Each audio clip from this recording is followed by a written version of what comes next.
솔로몬이 죽은 후에 이스라엘 왕권에 대한 논의를 하기 위해서 솔로몬의 아들인 르호보암과 북쪽 지파 간의 만남이 세겜에서 이루어집니다. 본문 오늘 1절에 보시면 온 이스라엘이 르호보암을 왕으로 삼고자 세겜에 모였다라고 나옵니다.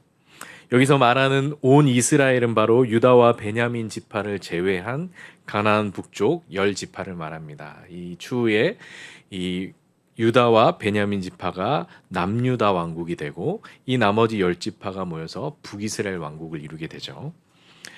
솔로몬의 아들인 르호보암이 왕위를 잇는 것이 당연함에도 불구하고 이런 논의가 진행되었던 이유는 당시에 이미 이스라엘 지파 간에 분열이 있었음을 보여줍니다. 북쪽 지파의 사람들은 르호보암을 왕으로 삼고자 세겜에 모였지만 이것이 자신들에게 어떤 손익이 있을지에 대해서 먼저 르호보암과 따져보려고 했던 것이죠. 2절에 보시면 북쪽 지파 무리의 대표로 여로보암이 등장합니다. 하나님은 열왕기상 11장에서 아이야 선지자를 통해 그가 이스라엘 10지파의 왕이 될 것이라고 이미 예고하신 바 있습니다. 독자들은 이 사실을 이미 알고 있기 때문에 여로보암이 등장한 것은 상당한 긴장감을 불러일으키는 것이죠. 3절에서 4절에 보시면 여로보암과 이스라엘의 온 회중이 르호보암을 왕으로 추대하겠다라는 그 조건으로 내건 것이 솔로몬이 그들에게 지운 세금과 고역의 그 무거운 멍에를 덜어달라 요구한 것이죠. 솔로몬은 처음에는 자신이 하나님께 받은 그 은사들과 지혜를 가지고 하나님의 영광을 위해 마음을 다해 백성들을 섬겼고 백성들을 위해 헌신했던 왕입니다. 그러나 시간이 갈수록 그는 점차 다윗의 길에서 벗어나서 이방 나라의 왕들처럼 자기의 권력을 남용하여 백성들을 희생시키는 일들을 했던 것이죠. 그렇게 하나님의 영광을 위해 시작했던 통치가 도리어 백성들을 고통에 빠뜨리는 일이 되었고 결국 이스라엘이 분열하게 되는 불씨가 된 것입니다. 우리도 솔로몬의 길로 가지 않도록 주의해야 합니다. 처음에는 하나님의 영광을 위해 시작한 일들이 시간이 지나면서 도리어 형제를 실족하게 하거나 이웃에게 피해를 주는 우를 범할 수 있기 때문이죠. 바울은 고린도전서 8장에서 우상에게 바친 제물을 먹는 문제에 대하여서 놀라운 통찰을 우리에게 던져줍니다. 고린도 교회 안에서 우상에게 바친 고기를 먹는 문제를 가지고 분쟁이 일어났습니다. 그리고 이 문제에 대한 바울의 신학적 원칙은 분명했습니다.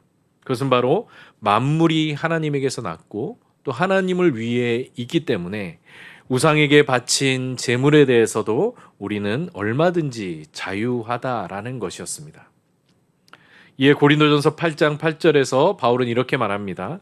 음식은 우리를 하나님 앞에 내세우지 못하나니 우리가 먹지 않는다고 해서 더 못 사는 것도 아니고 또 먹는다고 해서 더 잘 사는 것도 아니니라. 여기서 음식은 바로 우상에게 바친 제물을 말하는 것입니다. 그래서 바울의 말은 곧 우상의 제물을 먹는 문제 자체는 우리의 구원과 아무 상관이 없기 때문에 각자가 자유롭게 선택할 일이라는 것이죠. 그런데 이 말을 한 뒤에 바울은 곧장 9절에서 이렇게 경고합니다. 그런즉 너희의 자유가 믿음이 약한 자들에게 걸려 넘어지게 하는 것이 되지 않도록 조심해야 할 것이다 라고 말하죠. 바울은 우상의 제물에 대한 그 신학적인 문제를 뛰어넘어서 형제 사랑의 원리를 따르도록 권면하는 것입니다.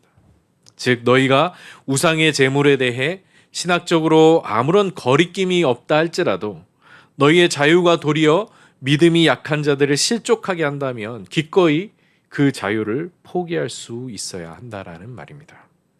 이에 바울은 13절에서 이렇게 결론을 내립니다. 그러므로 만일 음식이 내 형제를 실족하게 한다면 나는 영원히 고기를 먹지 아니하여 내 형제를 실족하지 않게 하리라 말하죠. 하나님은 천하를 다스리는 일보다 한 영혼의 구원에 더 깊은 관심을 갖고 계십니다. 하나님의 자녀들은 이러한 하나님의 마음을 가지고 살아야 하는 것이죠. 우리가 흔히 하는 말 중에 열 손가락 깨물어 안 아픈 손가락 없다라는 말이 있죠. 바로 자녀들에 대해서 하는 말입니다. 다른 자녀들이 아무리 성공하고 또 부모에게 잘한다 해도 속 썩이는 자녀가 한 명이라도 있으면 부모의 마음은 그 자녀로 인해 전혀 편할 수가 없다라는 것이죠. 이것이 우리를 향한 하나님의 마음입니다. 하나님께서 솔로몬을 왕으로 세우시고 그에게 온갖 은사와 부귀 영화를 주신 것은 그것을 통하여 백성들을 잘 섬길 뿐만 아니라 모든 백성들이 평안할 수 있도록 하나님의 통치를 이루어 가라는 명령이었습니다. 이에 솔로몬이 하나님께 지혜를 구했을 때에 하나님의 마음이 흡족했습니다. 왜냐하면 솔로몬이 백성들을 재판할 때에 한 사람이라도 억울한 일을 당하지 않도록 공정한 판결을 위해 지혜를 구했기 때문이죠. 그러나 통치 후반에 솔로몬은 이러한 첫 마음을 잃어버린 채 하나님의 백성들을 고통에 빠뜨리고 백성들을 실족하게 만들었습니다. 우리는 천하보다 한 영혼을 귀하게 여기시는 하나님의 마음을 잊어서는 안 됩니다. 솔로몬과 같이 엄청난 업적들을 남겼어도 하나님께서 사랑하시는 백성을 한 사람이라도 실족하게 했다면 그것이 아무 소용 없이 되는 것처럼 우리도 하나님의 일을 한다고 하면서 형제나 자매나 이웃을 실족하게 하는 일이 없도록 늘 자신을 살펴야 하는 것입니다. 훌륭한 업적을 남기는 일보다 한 영혼이라도 더 구원하는 일이 하나님의 뜻에 합당한 것을 기억하면서 만일 음식이 내 형제를 실족하게 한다면 나는 영원히 고기를 먹지 아니하여 내 형제를 실족하지 않게 하리라고 말한 그 바울의 고백을 마음에 새기시는 성도님들이 되시길 바랍니다. 솔로몬이 죽고 르호보암이 그 뒤를 이을 시점이 다다르자 북쪽 지파의 백성들은 다윗 왕조에게 계속 충성할 것인지 아니면 여로보암과 함께 새 나라를 시작해야 할지 그 갈림길에서 르호보암을 찾아와서 자신들의 요구 사항을 전달한 것입니다. 5절에서 르호보암은 그들에게 3일 후에 다시 내게로 오라고 말하죠. 그들의 요구에 어떻게 대응할지 이 자문관들의 의견도 구하고 또 자신이 숙고할 시간을 필요로 했던 것입니다. 르호보암은 원로들과 젊은 신하들로부터 각각 자문을 받죠. 6절에 보시면 거기에 원로들이 나오는데 이 원로들은 솔로몬의 생전에 솔로몬을 보필했던 자들입니다. 반면에 젊은 신하들은 르호보암과 어린 시절부터 함께 자란 르호보암의 친구들이죠. 르호보암이 41세의 왕이 되었기 때문에 그들도 그 정도의 나이였을 것입니다. 그런데 열왕기 저자는 이들을 가리켜 어린 사람들 또는 소년들이라고 칭하면서 그들의 어리석음을 조롱하고 있습니다. 7절에서 원로들은 르호보암에게 백성들의 요구를 들어줘야 한다라고 당부하죠. 왕이 먼저 백성을 섬기는 위치에 서서 그들에게 좋게 얘기해 준다면 백성들은 그의 영원한 종이 될 것이라고 말합니다. 이것은 신명기 17장 19절에서 20절에 나오는 왕에 대한 규례를 기초로 한 조언이었습니다. 19절과 20절에 이렇게 얘기합니다. 이 율법서를 평생에 자기 옆에 두고 읽어 그의 하나님 여호와 경외하기를 배우며 이 율법의 모든 말과 이 규례를 지켜 행할 것이라. 그리하면 그의 마음이 그의 형제 위에 교만하지 아니하고 이 명령에서 떠나 좌로나 우로나 치우치지 아니하리니 이스라엘 중에서 그와 그의 자손이 왕위에 있는 날이 장구하리라. 이 말씀은 곧 왕에 대한 규례의 말씀인데요. 그 말씀, 이 규례에 따르면은 하나님의 율법을 가까이 하고 그 말씀을 항상 마음에 새기는 자는 그 마음이 형제 위에 교만하여지지 않고 오히려 좌로나 우로나 그 말씀에서 떠나 치우치지 아니할 것이다. 이렇게 왕이 하나님의 말씀을 가까이 하고 겸손하게 행할 때에 이스라엘의 모든 자손들이 그의 왕위를 견고하게 세워줄 것이다라는 약속의 말씀입니다. 또한 현실적으로 보더라도 다윗 왕조에 대한 북쪽 지파 백성들의 그 불만이 극에 달했기 때문에 이 온건책을 펴서 그들의 불만을 잠재워야 한다라는 조언이기도 했습니다. 그러나 르호보암은 어리석게도 이 원로들, 그 노인들의 자문을 버리고 또래 친구들의 조언에 귀를 기울이죠. 8절에서 친구들의 조언을 듣기도 전에 르호보암이 원로들의 자문을 버렸다라고 하는 것은 원로들의 말이 자기의 마음에 들지 않았다라는 것을 보여줍니다. 르호보암과 함께 자란 소년들은 원로들의 그 제안과 정반대로 백성들을 권력과 무력으로 통제해야 한다라는 강경책을 제시합니다. 백성들은 세금과 고역의 멍에를 가볍게 해달라고 했지만 그럴수록 왕은 그 멍에를 더 무겁게 해야 한다라고 말하죠. 그러면서 왕의 새끼손가락이 솔로몬의 허리보다 굵다라고 말한 것은 실제로 그렇다라는 말이 아니라 르호보암의 기분을 좋게 하려는 아첨의 말로 들립니다. 그리고 백성들을 향해 솔로몬은 채찍으로 징계하였으나 왕은 정갈 채찍으로 징계할 것이라고 반포하게 합니다. 정갈 채찍이 정확히 무엇을 가리키는지는 알 수 없지만 아마도 정갈의 독침과 같이 뾰족한 가시가 박혀 있는 채찍을 가리키는 것으로 보입니다. 르호보암과 그의 친구들은 솔로몬의 왕권을 이어가기 위해서는 온건하게 백성들을 섬기는 정책보다 자신들이 가진 권력과 무력을 행사하여서 백성들을 강경하게 통제하는 정책이 더 효과적이라고 말하고 있는 것입니다. 이번에 백성들의 불만을 들어준다면 그들의 요구는 점점 더 늘어날 것이고 그 강도도 높아질 것이라고 생각했던 것이죠. 따라서 강력한 권력과 카리스마로 백성들을 제압함으로써 왕이 얼마나 두려운 존재인지를 초반에 증명해야 한다라고 여겼던 것입니다. 물론 세속적인 기준에서 보자면 르호보암과 젊은 친구들의 판단이 더 합리적일 수도 있습니다. 세속 왕들은 백성들 위에 군림하는 그 카리스마가 통치의 중요한, 특별히 이제 초반에 왕이 되었을 때에 그 중요한 요소가 될 것이라고 여겼기 때문이죠. 특히 선대의 왕이 이뤄놓은 엄청난 업적들을 따라가려면 더더욱 강력한 왕권을 발휘해야 할 것입니다. 그러나 이스라엘의 왕은 그런 세속적인 왕의 기준이 아니라 하나님의 기준을 따라야 했습니다. 이를 위해서 하나님께서 왕에 대한 규례를 율법에 명시해 두셨던 것입니다.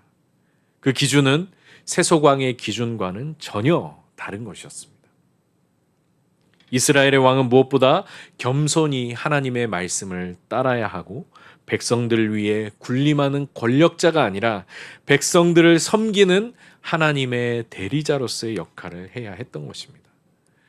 이러한 하나님의 기준을 따를 때 하나님께서 그의 왕권을 영원하게 하실 것이라 약속하셨습니다. 우리에게도 이러한 분별력이 필요합니다. 우리는 하나님께서 택하신 왕 같은 제사장이요 거룩한 나라요 하나님의 소유된 백성으로 부름받았기 때문이죠. 베드로전서 2장 9절 말씀입니다. 그러나 너희는 택하신 족속이요 왕 같은 제사장들이요 거룩한 나라요 그의 소유가 된 백성이니 이는 너희를 어두운 데서 불러내어 그의 기이한 빛에 들어가게 하신 이의 아름다운 덕을 선포하게 하려 함이라고 말씀합니다. 세상 사람들은 자본주의가 지배하는 가운데서 물질 중심의 세속적인 그 기준에 자기를 맞추면서 살아갑니다. 이를 위해서 남들과 치열하게 경쟁하며 살아남기 위해 발버둥치죠. 또한 이웃보다 나를 먼저 생각하는 그 이기주의가 당연하게 받아들여집니다. 또 남과 나를 비교하며 남보다 더 잘 사는 모습을 보여주기 위해서 더 좋은 옷과 더 좋은 차와 더 좋은 집과 더 좋은 여가 생활들을 추구하고 또 자녀들까지도 그러한 세속적 기준에 맞추려고 애를 쓰면서 사는 것이죠. 그러나 이러한 삶은 우리를 어둠 속에서 불러내어 기이한 빛에 들어가게 하신 이의 뜻과는 전혀 무관한 삶입니다. 이에 바울은 로마서 12장 2절에서 우리에게 이렇게 권면합니다. 너희는 이 세대를 본받지 말고 오직 마음을 새롭게 함으로 변화를 받아 하나님의 선하시고 기뻐하시고 온전하신 뜻이 무엇인지를 분별하도록 하라고 말씀합니다. 자본주의의 세속적인 기준들이 당연하게 받아들여지는 이 세대를 본받지 말고 너희는 마음을 새롭게 하는 그 변화를 받아서 하나님의 뜻을 분별하는 자가 되어야 할 것이라고 말하는 것이죠. 하나님의 말씀을 버리고 세속적인 왕의 기준을 따르려 했던 르호보암의 길로 가지 않도록 늘 새로운 마음으로 하나님의 말씀 가운데 변화되어서 하나님의 선하시고 기뻐하시고 온전하신 뜻이 무엇인지를 분별하며 살아가시는 성도님들이 되시길 바랍니다. 마지막 15절에 보시면 르호보암이 백성들의 말을 듣지 않은 것에 대해서 이 일은 여호와께로 말미암아 난 것이라고 말하죠. 즉 여호와께서 전에 여로보암에게 하신 말씀, 즉 여로보암이 10지파의 왕이 되고 이스라엘은 둘로 갈라지게 될 것이라는 그 말씀을 이루시려고 이 일이 일어나게 하신 것이란 말씀입니다. 열왕기 저자는 이스라엘이 남유다와 북이스라엘로 갈라지게 된 그 계기가 되었던 이 암울한 사건을 여호와께로 말미암아 난 것이라고 굳이 기록했던 것이죠. 왜 그런 것일까요? 이스라엘의 분열에 대해 혹자들은 왜 하나님께서 이런 불운의 역사를 막지 않으셨는가라고 질문했을 것입니다. 하나님께서 르호보암의 마음을 주관하셔서 그가 백성들의 말에 귀 기울이게 하셨다면 이스라엘이 분열할 일도 없을 것이라 생각했던 것이죠. 우리도 마찬가지로 6.25 때 전쟁으로 인하여서 남과 북이 갈라지게 돼서 여기까지 온 것에 대해서 하나님께서 왜 그 전쟁을 막아주지 않으셨는가? 또는 일제의 그 통치, 일제의 식민지가 되었던 그 역사에 대해서도 왜 하나님께서는 그러한 역사를 막아주지 않으셨는가? 이러한 질문을 던질 수가 있는 것이죠. 하지만 이러한 의문을 갖는 사람들을 향해서 열왕기서 저자는 르호보암이 백성들의 말을 무시하고 강경책을 펼치게 된 일, 또 그로 인해서 이스라엘이 분열하게 된 이 모든 일들이 여호와께로 말미암아 난 것이라고 말하고 있습니다. 하나님은 솔로몬 시대처럼 이스라엘의 화합과 번영 가운데도 역사하시지만 르호보암 때처럼 이스라엘의 실패와 분열 가운데도 역사하시는 하나님입니다. 하나님은 사랑의 하나님이시면서 또한 심판의 하나님이십니다. 하나님은 샬롬의 하나님이시면서 또한 분열과 전쟁의 하나님이십니다. 하나님은 선과 정의를 행하시면서 또한 악과 불의를 사용하시는 하나님이십니다. 성경은 이처럼 하나님의 한쪽 면만을 보여주는 것이 아니라 인간의 모든 역사 속에 인간의 모든 선과 악 가운데 인간의 모든 번영과 불운 가운데 역사하시며 주관하시는 하나님을 우리에게 보여줍니다. 우리 역시 신앙생활을 하면서 왜 하나님은 이런 일을 막지 않으시는가? 왜 하나님은 이런 일들이 나에게 일어나게 하시는가? 라는 질문을 종종 던지게 됩니다. 하나님은 은혜를 베푸기도 하시지만 때로는 고난을 겪게도 하십니다. 하나님은 복을 주기도 하시지만 때로는 징계하시기도 하시죠. 하나님은 치료하시기도 하시지만 때로는 병에 걸리게도 하십니다. 형통케도 하시지만 실패와 절망을 경험하게도 하시며 부유하게도 하시지만 가난에 처하게도 하십니다. 저의 기억에서 잊혀지지 않는 한 성도가 있습니다. 그분은 매일 새벽 기도에 나와서 똑같은 자리에 앉아서 기도하는 분이었습니다. 그분의 제1순위 기도 제목은 바로 남편의 구원이었습니다. 믿지 않는 남편을 위해 새벽마다 나와서 간절히 기도하셨습니다. 그런데 어느 날 그 남편분이 갑작스런 사고로 세상을 떠나게 됩니다. 참으로 황망한 일이었죠. 장례가 마친 후에 저는 새벽 기도 시간에 그 성도의 자리가 비어 있겠구나라는 생각을 했습니다. 그런데 그날 이후로도 그 성도는 계속해서 그 새벽 기도의 자리를 지켰습니다. 저는 이것이 바로 우리가 가진 믿음의 능력이라고 믿습니다. 우리가 믿는 하나님은 형통할 때만 아니라 실패와 절망 가운데도 우리의 하나님이십니다. 샬롬의 하나님이시면서 고난과 징계의 하나님이십니다. 그분은 우리의 모든 삶과 우리의 모든 역사 속에 주인이시며 모든 것을 합력하여 선을 이루시는 분이십니다. 그러므로 우리는 절망과 실패와 눈물 속에서도 하나님을 신뢰하며 하나님을 향한 소망을 품을 수 있는 것이죠. 실패하고 넘어져도 다시 일어나 그 은혜를 붙드는 것입니다. 그 하나님을 오늘도 신뢰하며 합력하여 선을 이루실 그 하나님의 능력을 기대하며 기도의 자리, 예배의 자리, 헌신의 자리를 지키시는 성도님들이 되시길 바랍니다.